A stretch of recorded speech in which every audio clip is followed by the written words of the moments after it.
Good morning, everybody. Happy Hump Day to you on this Wednesday, August 27th, 2025. I got all your stories for your rush hour ride to work. It's going to be Taylor Swift heavy today following yesterday afternoon's news that she's engaged to Travis Kelce. We're finding out from his father that the engagement actually happened several weeks ago. I'll share his thoughts and what pretty much everyone is saying online. We'll share some of the fun reactions from that. Also, the engagement happened, or the announcement happened, on Blake Lively's birthday. Did Blake Lively comment at all? Is that friendship gone? We've also got new unsealed portions of Blake Lively's deposition. We're going to share with you where she says she feared for her life following the quote-unquote smear campaign she has endured. And we'll get into all of that. So tons to talk about. That and more starts right now on The Rush. Let's start with this breaking story here. Cracker Barrel says new logo is going away after the rebranding backlash. Well, you let them get their way. Have a listen. We have a major update to that Cracker Barrel logo saga. The company is returning to its old logo. In recent days, the company had announced a rebrand, removing a man known as Uncle Herschel in favor of just a text logo. In the statement, Cracker Barrel said, "We thank our guests for sharing your voices and love for Cracker Barrel. We said we would listen, and we have." This comes, of course, hours after President Trump posted urging the company to switch back to the old logo as well. And look, I don't think most people had a problem with the logo. It's that they changed the decor. My local Cracker Barrel, they started, offering avocado toast, which pissed off everybody. God forbid they do some avocados on their toast, It's like, we don't do avocados here. It's all grits and repression. I don't know. Either way, a big much ado about nothing there in the Cracker Barrel world. Good luck with it if you eat it, but I'm telling you right now, there is no way that bacon is good for your heart. That's just my opinion. All right, let's dive into the update. We've been covering the story of missing Emmanuel, and the mother and father have now been charged with murder. The parents of a missing baby will now be facing murder charges. It comes as the search continues for baby Emmanuel Haro. Deputies arrested the parents after they say inconsistencies emerged over the baby's disappearance. Inland Empire Bureau Chief Rob McMillan is live outside the courthouse in Riverside, where the parents appeared in court. Rob? Well, this hearing was very short. It only lasted a couple of minutes. The arraignment postponed until next week because we're told neither parent has an attorney at this point. Both parents seated at opposite ends of the courtroom, both of them shackled and handcuffed. 12 days after reporting their baby boy Emmanuel missing, saying he'd been kidnapped, Jake and Rebecca Haro now facing a Superior Court judge. All right, so again, we'll give updates on this story, but right now, as far as we know, she's still claiming that the baby was kidnapped, even though he was seen, trying to, I guess, locate where it might have been missing. It's a terrible story. Updates will be coming, though. We'll share them when they drop. I have to say, Love Thy Nader, a new show on Freeform and Hulu. Pretty good. I just want to give my thoughts. We got a big reality TV audience. This is Brooke Nader and her three younger sisters all deciding to live together in New York City. I mean, look, are you going to be dumber for it? Yeah, this is the Cracker Barrel version of reality TV. But if you're willing to eat Cracker Barrel and put that into your body, then the Nader sisters will give you just as much, nutrition or lack thereof. But I liked it. With all that said, sometimes we need a guilty pleasure. So go check that out. Let me know what you think. All right. Well, the Taylor Swift day, right? That's what yesterday. It's been Taylor Swift year, really. I mean, normally an artist, you reach your success and then you slowly fade into oblivion. But she keeps finding new ways to be relevant. Stadium tours across the world, breaks the record of the most concurrently viewed podcast ever, with 1.3 million people watching. And now we've got her engagement being announced yesterday. So we're going to get into this. Here is CBS News reporter discovering that Taylor Swift was engaged moments before going on live TV. Taylor Swift is engaged. Taylor Swift is engaged. And if you wonder, why is this a big deal? Taylor Swift is the closest thing we have to a royal family. She really is it. She's the queen. She's self-made. Now, you might argue, well, her dad got her a guitar and moved to Nashville for her. But, let's be honest. Love her music or not, she does it all. Creatively speaking, she continues to innovate. Give credit where it's due. Taylor Swift is engaged. Come back to me. She just posted it. Oh my God. Oh my God. Oh, it's huge. The ring is ginormous. So here you have it. CBS News fangirling. She's the Paul Revere of Taylor Swift. Taylor Swift is engaged. Taylor Swift is engaged. Just, just sitting in front of the White House, letting everyone know. Well, here we have Reputation 911 Chris, who's been covering the PR element, crisis PR, in the Blake Lively case. Of course, Blake Lively was good friends with Taylor Swift. Taylor Swift was the mother of Blake Lively's, the godmother of Blake Lively's kids. Well, the big question is, will Blake Lively publicly congratulate Taylor Swift? And of course, all of the rumors point to that relationship being dead as a doornail. Will Blake Lively congratulate Taylor Swift on her engagement? Hey everyone, I hate to be that guy, but I think that people will be waiting to see if this happens. I'm waiting. I want to know. And same here, and I don't expect it to happen, but it will be big if it does. But again, let's not hold our breath. Well, speaking of reactions, here's President Trump reacting to the big news of Queen Taylor Swift and in her new engagement. I would love to ask you a serious question, but I have to tell you the biggest pop culture news of the year broke while we were in this cabinet meeting. Travis Kelce and Taylor Swift are engaged, and the world wants your reaction, sir. Well, I wish him a lot of luck. No, I think he's a great player. I think he's a great guy, and I think that she's a terrific person. So I wish them a lot of luck. If you could just have moments like this more often, where Trump does presidential things, which is just to wish them good luck, right? This is a good moment. It's good PR to say, yeah, hey, she's the pride and joy of the United States of America. Again, we'll have to see how many days go by before he turns on Taylor. Either way, Taylor's hot. Taylor's hot. She's selling out stadiums and wedding chapels across the world. Here's ABC News chief speaking about Taylor Swift on the morning show. Is there some sort of significance about today's date? So there might be. First of all, it's August. She has a song from folklore called August, and it's a very romantic song about, living for the hope of it all. So people think that might be something. It's also the 26th. 13 is, of course, Taylor's lucky number. She has always identified with that number. 13 twice is 26. So people are saying, has she found her perfect match, her other, 13? Could it be that? I personally think it might be nothing. I think that this might be something that lives outside of the big mastermind plan of it all. And it might just be Taylor living her life and having this really lovely thing happen to her that wasn't organized and thought out in advance. I think this might live outside of the numerology of Taylor Swift. Taylor has shared everything with us in her songs throughout her entire career, the heartbreak, the really tough moments. 2 albums ago, she wrote a lyric that said, "I wouldn't marry me either, a pathological people pleaser." Yeah, well, so again, people are just happy for her. It's a good thing in a world that's in a rough place, right? The world's in a rough place, and there's really no reason to not just be happy for somebody. Coming up next, I'll share the viral video by the Cardigan guy on TikTok questioning, how could I possibly go on with work now that I know that Taylor Swift is engaged? Taylor Swift posts her engagement to Travis Kelce via Instagram like some girl I went to high school with. And I'm just supposed to go back to work? I'm just supposed to... I can't function. This is... What am I supposed to do? Yeah, call in sick. Take the day off. It's Taylor Swift Day. Here's Dave Portnoy, notable Swiftie, CEO of Barstool, sharing his happiness. All right, I'm just taking the kids out for a walk. Hey, Mama. On a Tuesday, trying to cool down. I'm in a fight with Ohio State. Was I banned? Was I not banned? Who's telling the truth? And then what happens? Taylor Swift engaged. Mother gets engaged. Travis Kelce, so happy for her. She deserves the world. And love wins. All this petty rivalry. Yeah, I love football. I love the back and forth. But let's just remember, love wins. So congratulations, Taylor. Couldn't be happier for you. And just Kanye. Just him. You. She won, you lost. Loser.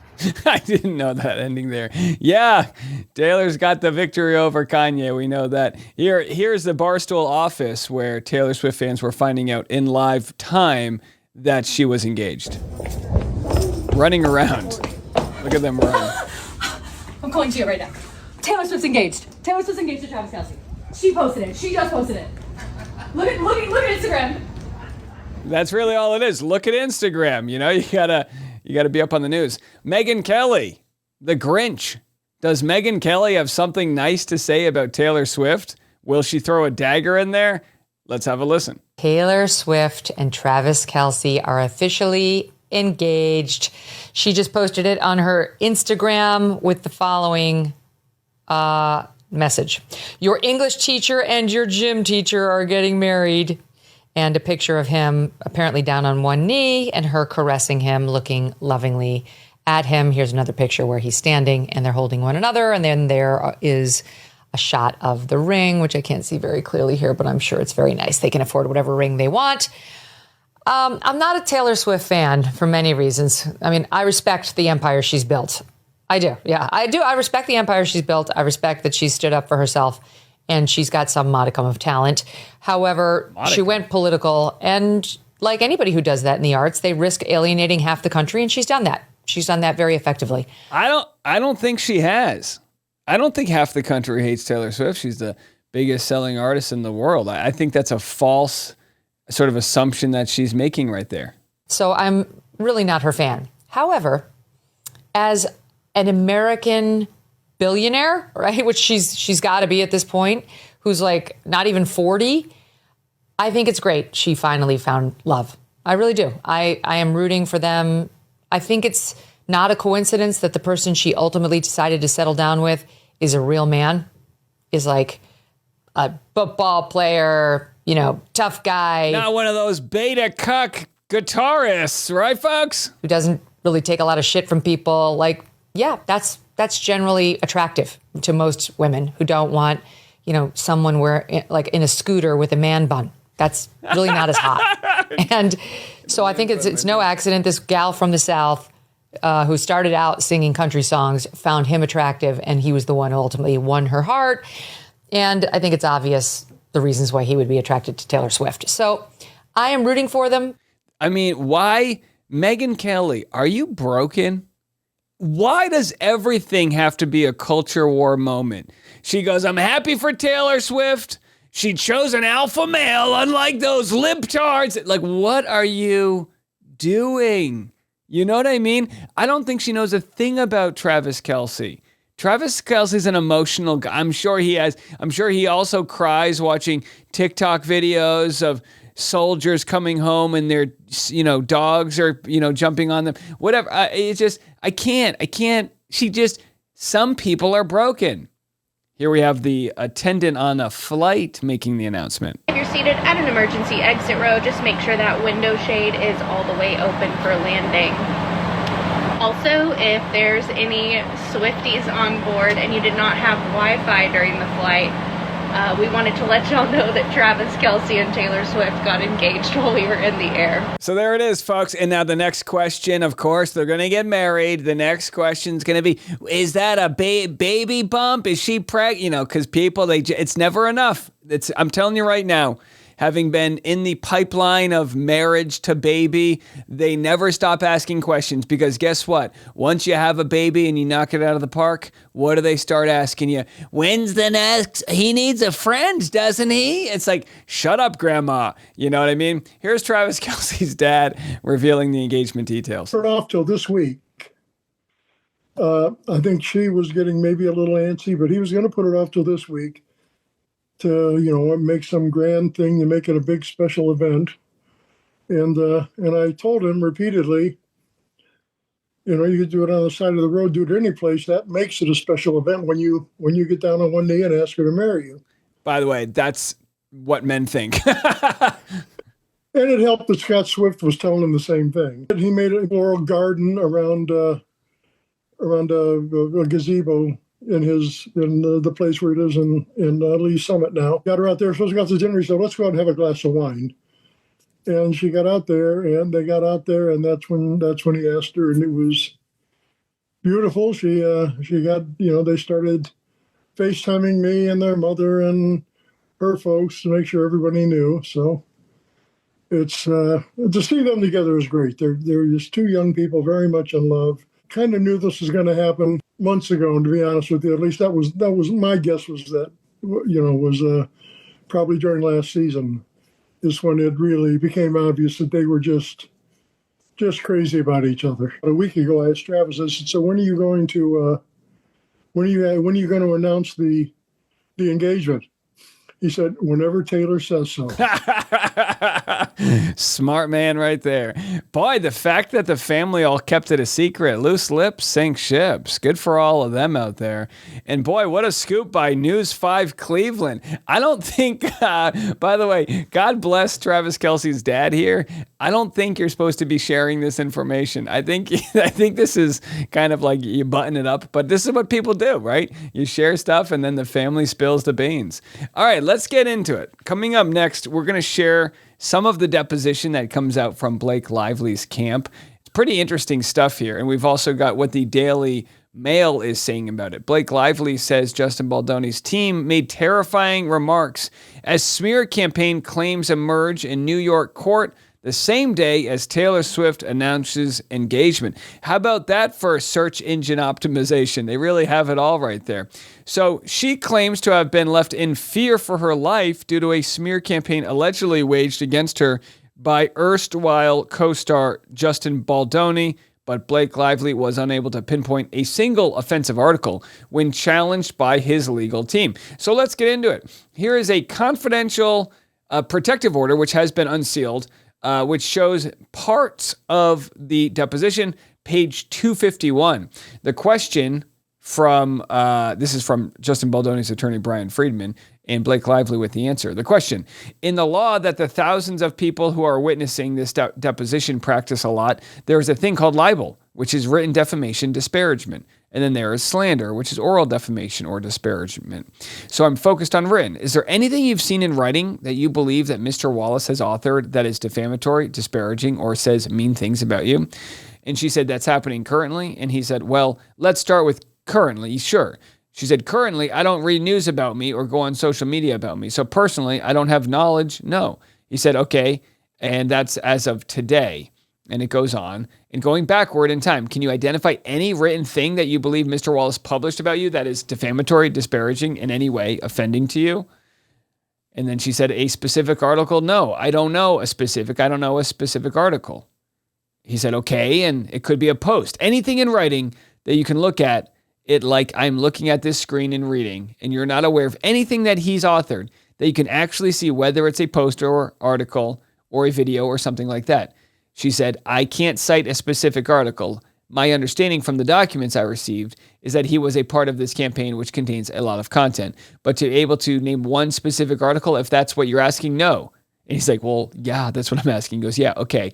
And you were right to focus on one specific article, and I wanted to focus on one specific author, which would be Mr. Wallace. And are you aware of any specific article that he authored himself, maybe in conjunction with others? And she said, with his name on it, no. I understand Mr. Wallace's work to be quite clandestine. So I'm not aware of anything that has his name on it, no. And again, it kind of goes on and on. But this was big because they're asking Blake, do you have any evidence of a smear campaign, right? This idea that they're going to bury her in a smear campaign doesn't mean it was actually done. And their idea of burying her could have been with the truth, in which case it's not a smear if it's true, right? So he said, and you say in this complaint that the coordinated astroturfing campaign to discredit and bury Miss Lively. What do you mean by bury you? The astroturfing campaign was meant to bury you? Do you know what that means? What is meant by that? She says, I do. And what is meant by that? They were descriptives that were used by Justin Baldoni, Jennifer Abel, and Melissa Nathan. The term bury, he wants to feel like she can be buried. Okay. And Melissa Nathan said, we can bury her. So, of course, they're trying to get down. This is why you do the deposition, right? To find out what is being said here, what is meant by what is being said. And she says, so that's why that word was chosen. And he says, this is going to seem like a facetious or silly question, but you didn't take that to mean they were going to physically bury you, just they were going to reputationally bury you. Is that how you took it or not? And she says, when they said that, I felt reputationally. When Steve Sarowitz said that there would be 2 dead bodies by the time that he was done with us, yeah, I considered that might be literal. Baldoni's attorney says, you thought you might be in physical jeopardy? And she says, you, as a mother, you feel like anything could be possible in those moments. It's terrifying. And he says, putting aside the physical jeopardy, was the reference to burying in 2 dead bodies inclusive of reputational injury or not? So again, it's pretty wild. Now, of course, these weren't messages that were supposed to be sent to Blake Lively. This is, the conversation about people that felt, and again, I can't speak for Steve Sarowitz or Justin Baldoni, but I think most people understand reasonably that the conversation, we're going to bury her, was bury her with the truth.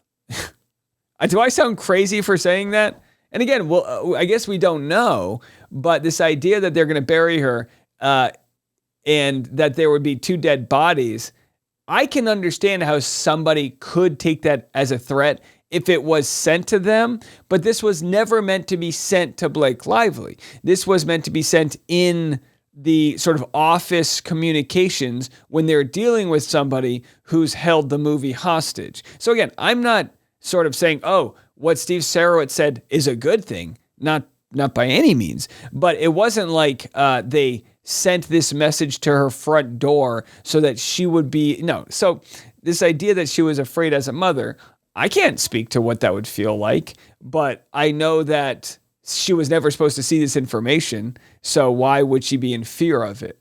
I don't know. Make it make sense. Can somebody help me with that? But it's a big deal to start seeing some of this because, the PR will try to spin it in different directions, and Blake Lively will try to play, in some ways, the victim here and say, look, as a mother, it just, we live in all this fear. And again, she has security teams, and I'm sure that wasn't the actual feeling because you have to unwind it. Look further back. Why do they want to bury her in the first place? Well, their argument would be because she made us sign this thing under duress and took over the film and put us in the basement and whatever the case may be. Trying to get a tone of what people think of these comments, reading the deposition, there are people that think that Justin Baldoni's in a lot of hot water, that Blake Lively's on the offensive. But I think most people feel the opposite, that Blake Lively is not going to win this as no evidence has shown up, which, this is why you take things to court. She made a lot of pretty wild claims. And if you're going to make a lot of pretty wild claims, you're going to have to back those up in one way or another. Let's move to a different story. We'll cover more of this afternoon. But here we have Australia now suspending delivery of packages to the United States. Breaking news just in from Australia Post announcing it is suspending the majority of its exports to the United States. That means any parcel or delivery worth more than 150 Australian dollars is no longer permitted to be shipped to America. There it is, folks. That's in response to some tariff wars going on. I hope you stocked up on your Vegemite. In other news, Trump claims the average American worker is already seeing a $500 wage increase. Anybody out there? Did you get a $500 wage increase? The wages for blue-collar workers are now rising at the fastest rate in 60 years, which is so important to all of us around this table. The average American worker is already seeing a $500 wage increase this year, and there's no inflation because there's been decreases, tremendous decreases with... I don't know, folks. Check your receipts at the grocery store. If you didn't get that $500 bonus, it's probably stuck in the same envelope as the Doge residual checks they were sending us. Right behind the concepts of a healthcare plan. All right. I know a fake promise when I see one. Let me know what you guys think. We'll be back this afternoon, of course, twice a day, every day. I'm Dave. This is The Rush.